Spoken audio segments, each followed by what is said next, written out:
नमस्कार, अपना उत्तर प्रदेश देख रहे हैं आप। मैं आपके साथ दीक्षा शर्मा। बुलेटिन की शुरुआत करेंगे बड़ी खबर के साथ। गोरखपुर से आ रही इस वक्त की बड़ी खबर आपको बताएंगे। मुख्यमंत्री योगी आदित्यनाथ के गोरखपुर दौरे का आज तीसरा दिन। ये बड़ी खबर आपको बता रहे हैं, जहां पर सीएम ने गोरखनाथ मंदिर में पूजा अर्चना की है।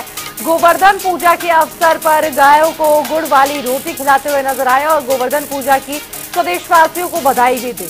ये तस्वीरें आपको दिखा रहे हैं। मुख्यमंत्री योगी आदित्यनाथ की गायों को गुड़ वाली रोटी खिलाते हुए गोरखनाथ मंदिर में जनता दरबार भी लगाया और फरियादियों की समस्याएं भी सुनते हुए नजर आए। और ये तस्वीरें सामने आ गई है मुख्यमंत्री योगी आदित्यनाथ के गोरखपुर दौरे की, जहां पर गायों को गुड़ वाली रोटी खिलाते हुए नजर आए।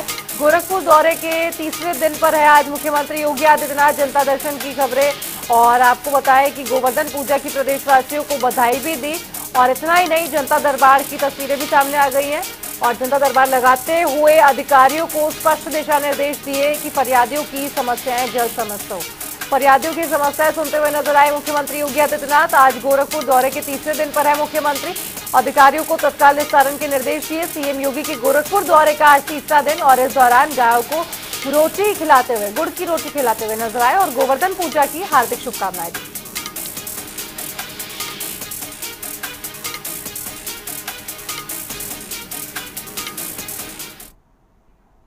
तो वहीं आपको बताएं कि मुख्यमंत्री योगी आदित्यनाथ ने गोवर्धन पूजा के अवसर पर प्रदेशवासियों को हार्दिक शुभकामनाएं दी और उनके सुख समृद्धि और स्वास्थ्य की कामना की। इस शुभ अवसर पर मुख्यमंत्री ने गोरखपुर स्थित गोरखनाथ मंदिर की गौशाला में पारंपरिक रीति रिवाजों के साथ पूजा अर्चना की। उन्होंने गायों को गुड़ और चारा खिलाकर गोवर्धन पूजा का अनुष्ठान भी पूरा किया। दीपोत्सव के पंच दिवसीय महापर्व के श्रृंखला में आज पावन गोवर्धन पूजा है। भारत की कृषि प्रधान व्यवस्था का प्रतीक गोवर्धन पूजा का एक कार्यक्रम, मैं इस अवसर पर पूरे प्रदेश वासियों को हृदय से बधाई देता हूं। भारत जैसे कृषि प्रधान देश में गौ और गौवंश का महत्व क्या है, ये गोवर्धन पूजा जैसे आयोजन इस बात के प्रतीक हैं। और दीपावली जैसे महापर्व के साथ इस आयोजन को जोड़ करके इसकी महत्ता को और भी प्रभावी बनाया गया है। ये मेरा सौभाग्य है कि आज प्रातः मुझे गो पूजन करने और गो सेवा करने का अवसर यहाँ प्राप्त हुआ है। भारत की समृद्धि का आधार भारतीय गोवंश रहा है। आज भी आदरणीय प्रधानमंत्री जी की प्रेरणा से देश में गोवर्धन योजना के अंतर्गत गाय के गोबर से बायो कंपोस्ट बनाने और इथेनॉल बनाने के जो अभिनव कार्यक्रम प्रारंभ हुए हैं, ये गोवंश के संरक्षण और उनके संवर्धन में एक बड़ी भूमिका का निर्वहन कर रहे हैं। ये मुझे बताते हुए प्रसन्नता है, केवल पूजन ही नहीं बल्कि उसके अनुरूप कार्य योजना भी तैयार की जा रही है। प्रदेश में 16 लाख गोवंश ऐसा है जिसे हम प्रदेश सरकार के द्वारा अनुदानित कर रहे हैं या जिसकी सहायता आज राज्य सरकार खड़ी है। अन्नदाता किसानों की फसल को नुकसान न हो, इस दृष्टि से यह एक प्रयास प्रारंभ किया गया है। तो वहीं मुख्यमंत्री योगी आदित्यनाथ ने सपा प्रमुख अखिलेश यादव पर जमकर हमला बोला। उन्होंने अखिलेश यादव को बयानों के बचकाना बताते हुए कहा कि गद्दी विरासत में मिलती है, बुद्धि विरासत में नहीं मिलती। सीएम योगी ने कहा कि कुछ लोगों का बचपन कभी नहीं जाता। साथ ही उन्होंने अखिलेश यादव की दीपावली विरोधी टिप्पणी पर तंज कसते हुए उन्हें रामद्रोही, कृष्णद्रोही और सनातन त्योहारों का द्रोही बताया। योगी ने अखिलेश के पुराने बयान जिसमें उन्होंने सैफई में दुर्योधन की मूर्ति लगाने की बात कही थी का जिक्र किया और कहा कि हम मथुरा और वृंदावन को सजाएंगे क्योंकि ये हमारे संस्कार है, जबकि उन्हें कंस और दुर्योधन प्यारे हैं।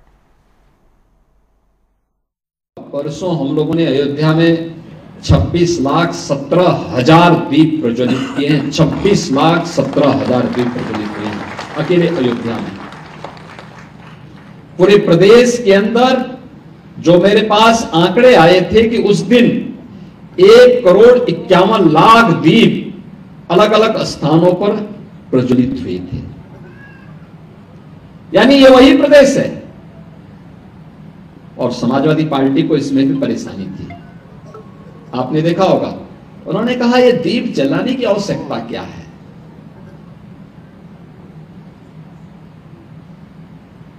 प्रश्न देखिए आप, उन्होंने कहा इससे अच्छा मोमबत्ती जला लेते, इसकी आवश्यकता क्या है। यानी वो अन्नदाता किसान का अपमान कर रहे हैं, क्योंकि जो तेल आएगा वो किसान के पास से तो आएगा। मिट्टी का बर्तन जो बना रहा है हमारा कुमार और प्रजापति समुदाय का व्यक्ति बना रहा है, वो कंस और दुर्योधन प्यारे हैं, आप उनकी लगाइए, ठीक बात है। और यही बात उन्होंने इस बार यहां पर भी कही दीपावली के अवसर पर। यानी वे रामद्रोही ही नहीं है, कृष्ण द्रोही भी हैं और सनातन पर्व और त्योहारों के द्रोही भी हैं। किस प्रकार का दोहरा चरित्र लेकर के लोग कार्य करते हैं, यही परिवर्तन है। कांग्रेस श्री राम को नकारती थी, श्री कृष्ण को नकारती थी। आज दुनिया अयोध्या में आकर के श्री राम जन्मभूमि में रामलला का दर्शन कर रही है और अभिभूत होती है। मैंने वह दृश्य देखा है जब अयोध्या धाम में 22 जनवरी 2024 को प्रधानमंत्री मोदी जी के कर कमलों से रामलला विराजमान होने के उपरांत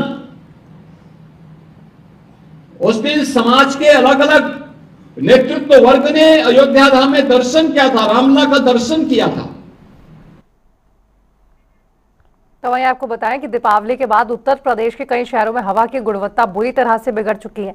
प्रदूषण के कारण AQI खतरनाक स्तर तक पहुंच चुका है। राजधानी लखनऊ की हवा सोमवार और मंगलवार रात हैजर्ड जोन यानी में दर्ज की गई और पर्यावरण विशेषज्ञों के मुताबिक दीपावली की रात भरी आतिशबाजी और वाहनों के उत्सर्जन ने वातावरण में प्रदूषक कणों की मात्रा को कई गुना बढ़ा दिया है। लखनऊ में PM10 का स्तर 374 और PM2.5 का स्तर 284 दर्ज हुआ है, जो सामान्य सीमा से लगभग 6 गुना अधिक है। वहीं दिल्ली से सटे मेरठ, गाजियाबाद, हापुड़, मुजफ्फरनगर और बुलंदशहर जैसे शहरों में भी AQI 250 के पार चला गया है। ये स्थिति न केवल सांस लेने में कठिनाई पैदा कर रही है, बल्कि आंखों और गले में जलन की शिकायतें भी बढ़ा रही हैं। आपको बताएं कि प्रदूषण का कहर यूपी में लगातार जारी है और यूपी के साथ साथ दिल्ली NCR से सटे क्षेत्रों में भी प्रदूषण की मार लोगों को झेलनी पड़ रही है। प्रदूषण से लोगों को सांस लेने में दिक्कत हो रही है, आंखों में जलन हो रही है, तो खामियाजा लोगों को भुगतना पड़ रहा है। दीपावली के दिन जमकर आतिशबाजी हुई, जिसका असर अभी तक भी देखने को मिल रहा है। आसमान में आपको बताएं कि सूरज की रोशनी नीचे नहीं आ पा रही है और जिसके चलते AQI लेवल में लगातार बढ़ोतरी हो रही है, जो कि बहुत खराब श्रेणी में जा पहुंची है। लखनऊ की अगर बात करें तो बहुत खराब श्रेणी में प्रदूषण दर्ज किया जा चुका है, जो कि 300 को भी पार कर चुका है। यानी कि कुल मिलाकर प्रदूषण की मार लोगों को झेलनी पड़ रही है।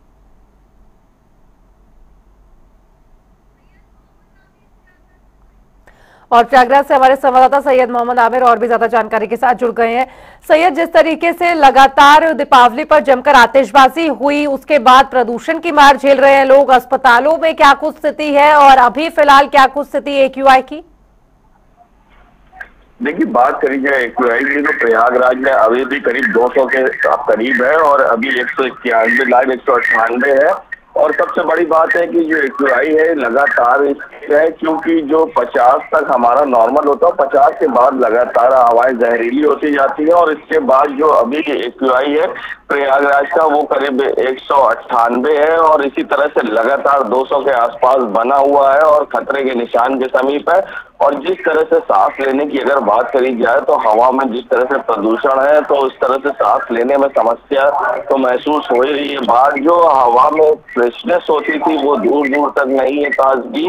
और जो सूरज है आज पूरी तरह से, कल भी जिस तरह से बदली थी आज भी बदली, जो तेज धूप होती थी वो तेज धूप नहीं है, क्योंकि जो हवा में प्रदूषण है उसके कारण सूरज की रोशनी नीचे तक नहीं आ पा रही है पूरी तरह से। और जो हल्की रोशनी है सूरज की, और खास इसी तरह से ये समस्याएं अस्पतालों की अगर बात करी जाए तो त्योहारों की छुट्टी थी और जिसके बाद अब अस्पताल खुल रहे हैं तो जाहिर सी बात है जो लोगों को इस समय समस्या हो रही है जो एक्यूआई से, उसको लेके भी लोग पहुंच रहे हैं। क्योंकि एक्यूआई की जो समस्या है प्रदूषण की हवा में, हर आम आदमी इसको नहीं समझ पाता है जो नीचे तबके के लोग हैं।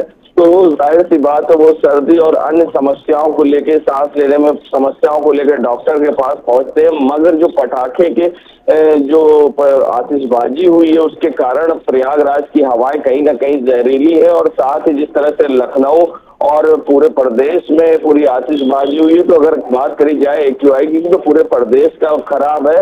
और ऐसे में अब इसको कब नियंत्रण में लाया जाएगा ये अपने आप में एक बड़ा सवाल है, क्योंकि सरकार के लिए और जो महकमा है उसके लिए एक बड़ी चुनौती है जिस तरह से प्रदूषण हुआ है। क्योंकि जो पटाखे होते हैं कई तरीके के मानकों के विपरीत भी बाजार में बिकते हैं जो अवैध तरीके से बने होते हैं, उससे काफी पॉल्यूशन होता है और ध्वनि प्रदूषण भी होता है। इस तरह की कई समस्याएं होती है। मगर अब सबसे बड़ी बात है कि कोई मानक इसका नहीं होता है और कोई मानक के तौर पर इस पर रोक नहीं लगाई जा सकती। हमने देखा है प्रयागराज की गलियों में, सड़कों पर हर जगह आतिशबाजी के खुलेआम सामान बिकते दिखाई दिए और जिसके बाद जो लोगों ने आतिशबाजी की है उसके बाद हवाएं जहरीली हो चुकी हैं।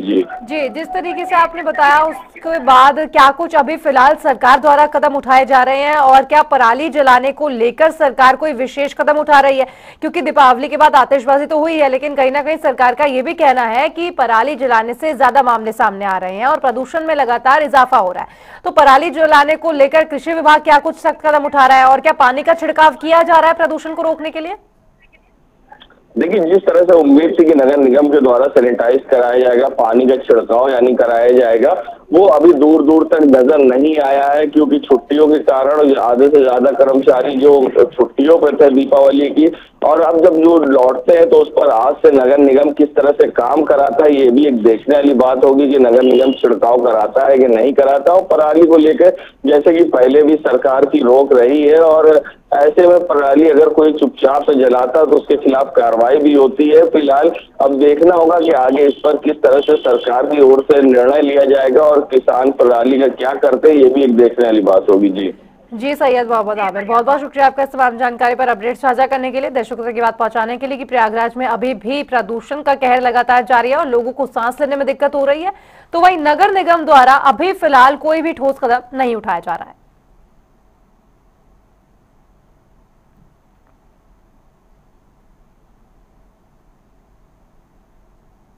आपको बताएं कि प्रदूषण को लेकर लगातार लोगों को दिक्कतों का सामना करना पड़ रहा है। मरीजों की संख्या लगातार बढ़ रही है। बच्चों और बुजुर्गों से विशेष अपील की जा रही है घरों से बाहर निकलते हुए मास्क का भी उपयोग करें। और मथुरा से प्रेम चतुर्वेदी और भी ज्यादा जानकारी के साथ जुड़ गए हैं। प्रेम, क्या आपको कुछ बताया जा रहा है प्रदूषण को लेकर फिलहाल क्या कुछ स्थिति है? एक्यूआई कहां तक पहुंचा है अभी फिलहाल, और क्या नगर निगम द्वारा कोई ठोस कदम उठाया जा रहा है प्रदूषण को कम करने के लिए?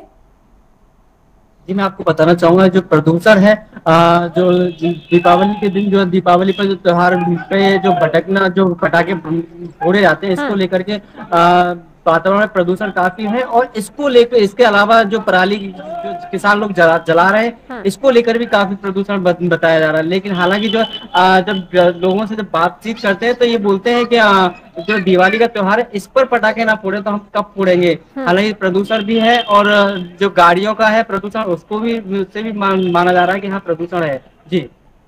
जी प्रेम, जिस तरीके से नगर निगम द्वारा कोई ठोस कदम उठाया जा रहा हो, कोई पानी का छिड़काव किया जा रहा हो ताकि प्रदूषण में कई तरह की कमी आ सके।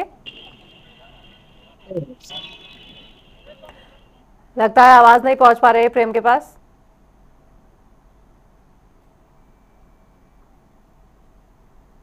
दोबारा जुड़ने की कोशिश करेंगे, लेकिन ये बड़ी खबर आपको बता रहे हैं जहां पर लखनऊ में भी खतरनाक स्तर पर पहुंचा है एक्यूआई और प्रदूषण को लेकर यूपी में अलर्ट जारी कर दिया गया है। तस्वीरों में आप देख सकते हैं प्रदूषण की सफेद चादर, जिसको स्मॉग कहा जाता है, वो ढकी हुई है, सूरज ढका हुआ है उसके भीतर और लोगों को खासा परेशानियों का सामना करना पड़ रहा है।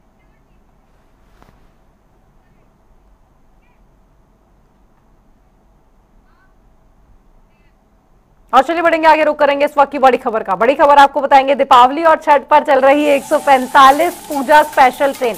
ये बड़ी खबर आपको बता रहे हैं जहां पर छठ पर्व को लेकर लखनऊ, मुंबई, दिल्ली, जयपुर के यात्रियों को सुविधा प्रदान करने के लिए 2547 होंगे। 2000 और इतना ही नहीं, 145 पूजा की स्पेशल ट्रेनें चलाई जा रही हैं। लखनऊ और गोमती नगर से मुंबई, जयपुर, हैदराबाद के लिए ट्रेनें चलाई जा रही हैं। बेंगलुरु और जलपाईगुड़ी जैसे शहरों के लिए विशेष ट्रेनों की चलाई गई है। गोरखपुर से कोलकाता, मुंबई, दिल्ली, जोधपुर चलाई जाएंगी। वडोदरा जैसे शहरों के लिए बड़ी संख्या में ट्रेनें चलाई जा रही हैं। छठ पर्व को देखते हुए 145 पूजा स्पेशल ट्रेन का संचालन किया जाएगा।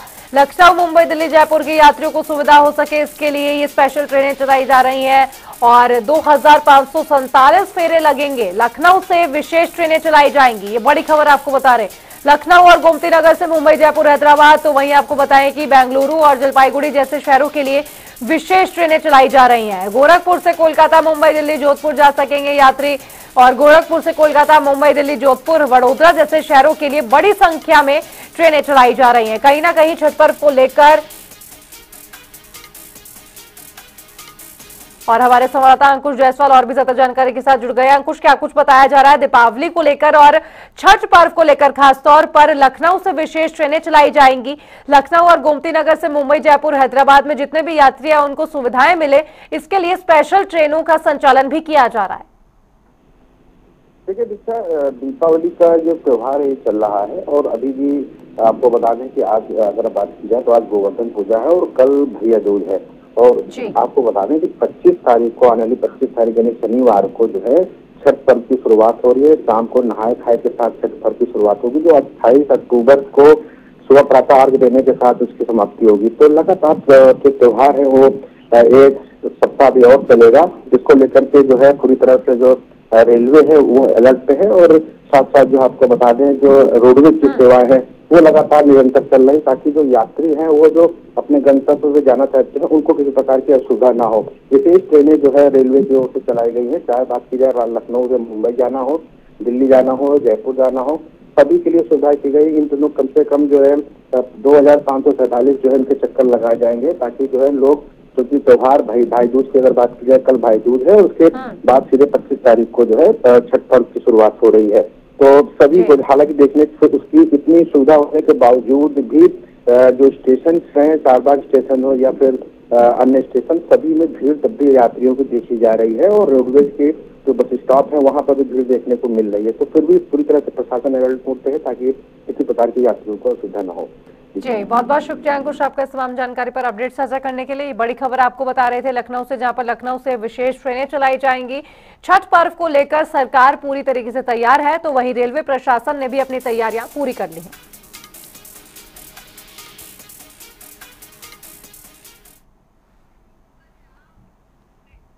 और चलिए बढ़ेंगे आगे, रुक करेंगे इस वक्त की बड़ी खबर का। बड़ी खबर आपको बताएंगे मथुरा से जुड़ी इस वक्त की बड़ी खबर।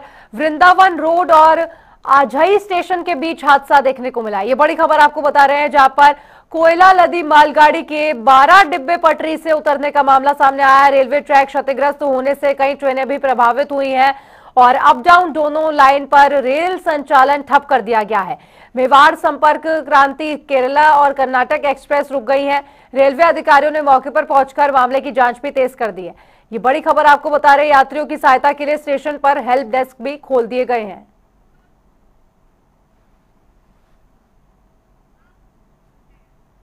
तो वहीं आपको बताया कि मथुरा के गोवर्धन में गिरिराज पूजा को लेकर श्रद्धालुओं का जन सैलाब उमड़ पड़ा है। देश विदेश से आए भक्त भक्ति और उत्साह में सराबोर होकर ढबढोल, मृदंग और मंजीरे की धुन पर झूमते नजर आ रहे हैं।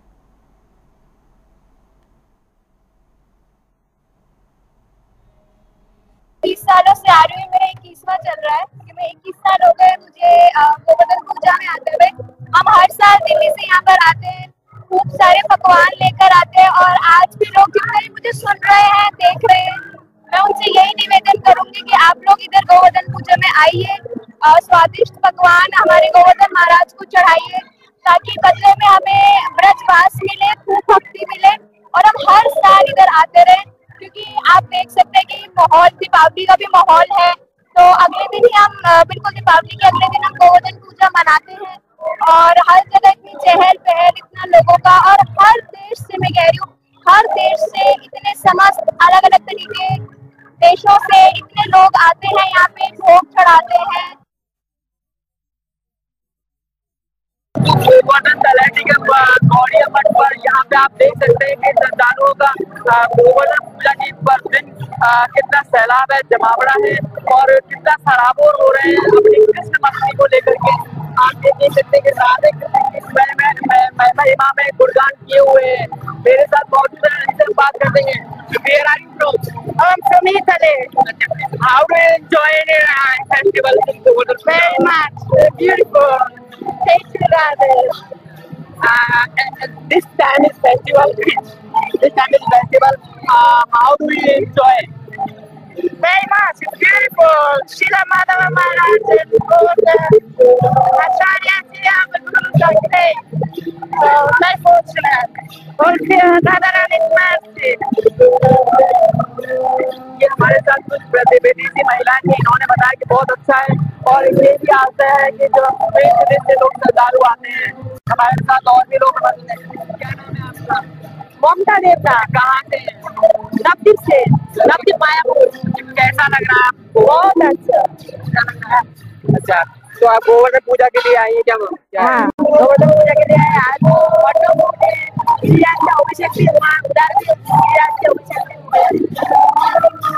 माता आपका नाम क्या है? कहाँ से आप? अकेली आई है आप? परिवार के साथ